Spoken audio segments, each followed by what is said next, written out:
Eu sou a Lara, do blog Balancei, e hoje nós teremos uma entrevista com o professor doutor André Conegliano, formado em Pedagogia com habilitação em Deficiência Auditiva. Ele vai contar um pouco pra gente quais são as dificuldades da inclusão do aluno surdo na educação infantil. Tudo bem, professor? Tudo bem, Lara. Para a gente começar, você pode contextualizar um pouco a gente como está a situação hoje no Brasil da inclusão do aluno surdo? Ok, primeiro agradecer o convite, dessa oportunidade da gente falar do assunto. Então, o Brasil ele é signatário da Declaração de Salamanca. Então, esse evento aconteceu em 1994, na Espanha, e em 96 nós temos a sanção da nova LDB, a nova, que está em vigência até agora. E ali o Brasil começa uma nova etapa na questão da inclusão. Então nós temos a Política Nacional de Inclusão, e nessa perspectiva todos os alunos público-alvo da educação especial precisam frequentar a escola regular. E aí nós temos, para essa política, a Política Nacional de Inclusão, ela prevê alguns serviços para que esse aluno possa estar na escola regular, por exemplo, a sala de recurso. Então, nessa perspectiva, o aluno com deficiência auditiva ou surdo, desde a educação infantil, começando pela educação infantil, o ensino fundamental, nível 1, nível 2, ensino médio e até o nível superior, precisa estar frequentando o ensino regular. E quais são os obstáculos que não permitem que a inclusão do aluno com deficiência auditiva seja maior nas escolas? Certo.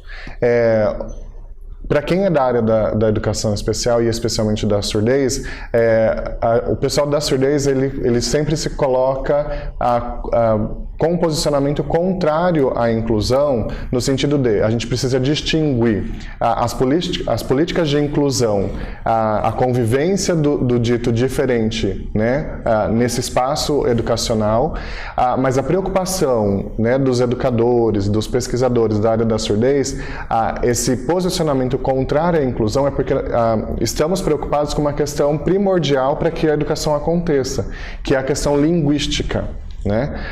Então, assim, essa criança surda, a gente tem que entender as composições desse cenário. Então, a literatura nos diz que 90 a 95% dessas crianças surdas têm pais que ouvem.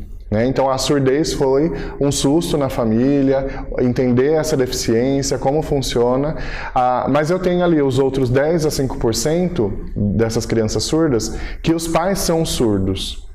Então, a surdez nessa família já não é algo que assusta, é algo natural.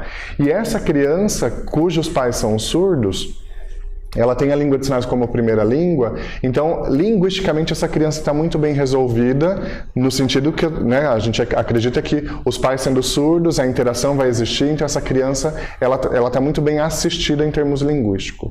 Agora, qual é o público maior que nós recebemos nas escolas? Os 90 a 95%. Pai e mãe que escuta, essa criança demorou para aprender língua de sinais porque ela não tem um adulto sinalizador, um adulto que dê referência, e não basta ser um instrutor de língua de sinais na escola que vai ensinar essa criança. Então ela tem um interlocutor. Mas eu, enquanto sujeito no mundo, eu preciso ter muito mais que um interlocutor para ir entendendo a dinâmica desse mundo, aprender as coisas.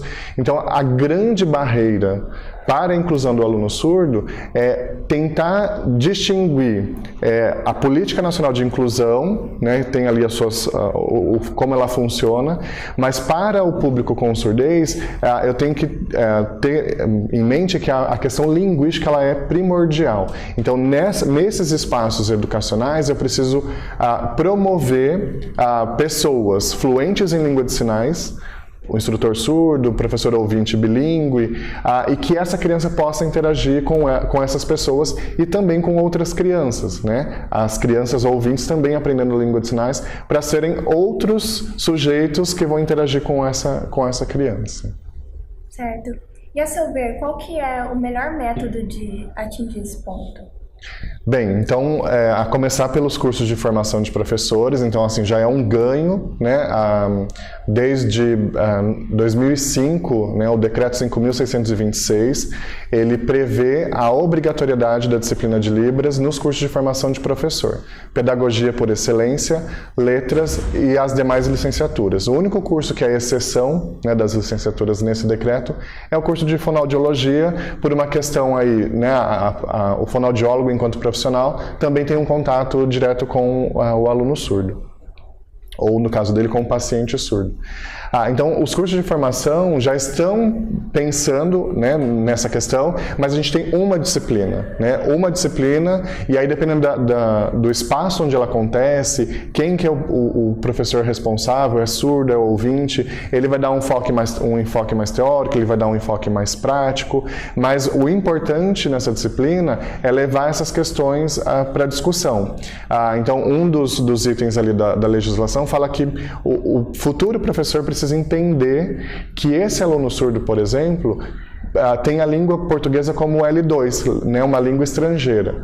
Como que isso funciona? Né? Os professores da pedagogia, os futuros professores que são formados na pedagogia, são professores alfabetizadores, né? Mas se discute a questão da alfabetização da criança surda, que é diferente de uma criança que ouve. Então, assim, são questões que vão além da língua de sinais, né?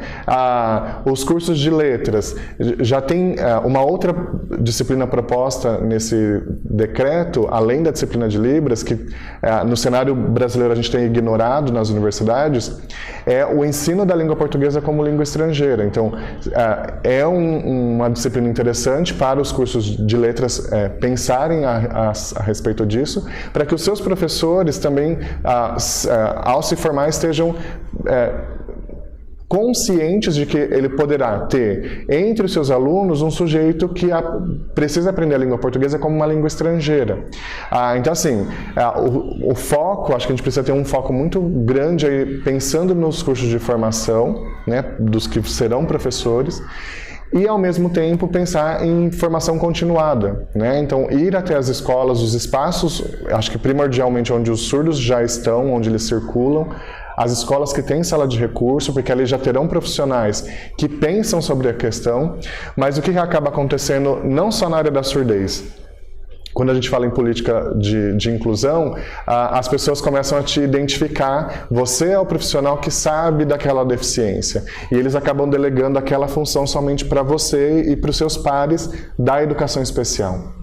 Mas é uma discussão que tem que ser levada para o conjunto da escola, né? Desde o gestor, né, o professor, o pedagogo, todo o corpo docente, os alunos precisam estar conscientes dessa diferença do seu colega. Então, assim, é um trabalho de fôlego, mas acho que a gente precisa enfrentar essa realidade. É um público que fala uma outra língua que já é reconhecida, né, no Brasil desde 2002, como canal de comunicação para esse público, e as políticas que vêm acontecendo, elas são paliativas, né, para cuidar de questões que já estão acontecendo na escola, né?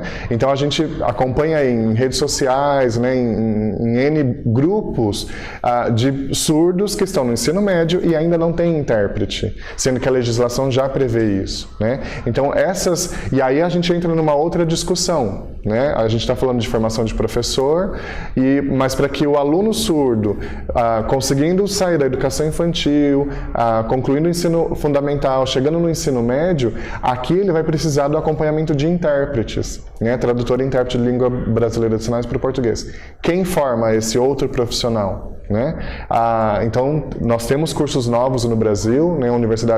Começou em universidades particulares, agora nós temos duas, né, que me vem à mente agora, públicas, que criaram um curso de formação de tradutor e intérprete. A UFSCar é um deles, acho que pública só a UFSCar, aí a outra é particular. E aí, qual é a dinâmica desse novo profissional na dinâmica escolar? Então, são questões que vão crescendo, né? não é para dificultar, mas é algo complexo, porque eu estou falando de uma outra língua dentro do espaço escolar. E aí eu gosto de usar como exemplo, né, para expandir a questão e dar outras opções né, para a gente perceber como é difícil, difícil porém não impossível, a criança com paralisia cerebral que necessita de comunicação alternativa para poder se comunicar com os professores, com os pares, autores da área colocam que há uma hegemonia da língua portuguesa no espaço escolar e não dá margem para outras linguagens, né? E aí não só linguagens para a questão da comunicação, né? Que espaço tem a artes no espaço escolar?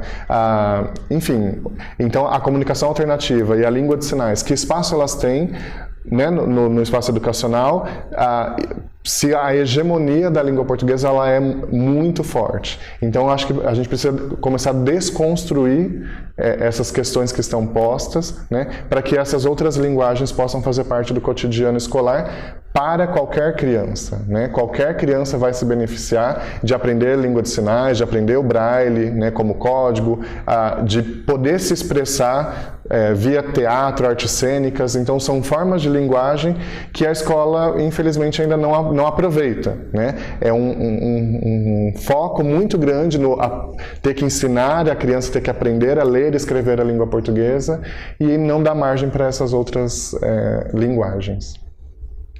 Certo. Muito obrigada por ter cedido essa entrevista pra gente. A gente conseguiu levantar questões bastante importantes. E abaixo a gente vai deixar conteúdo para vocês poderem aprender um pouco mais sobre a Libras. Obrigada. Eu que agradeço. Mais conteúdo sobre educação infantil você encontra no blog Baguncei.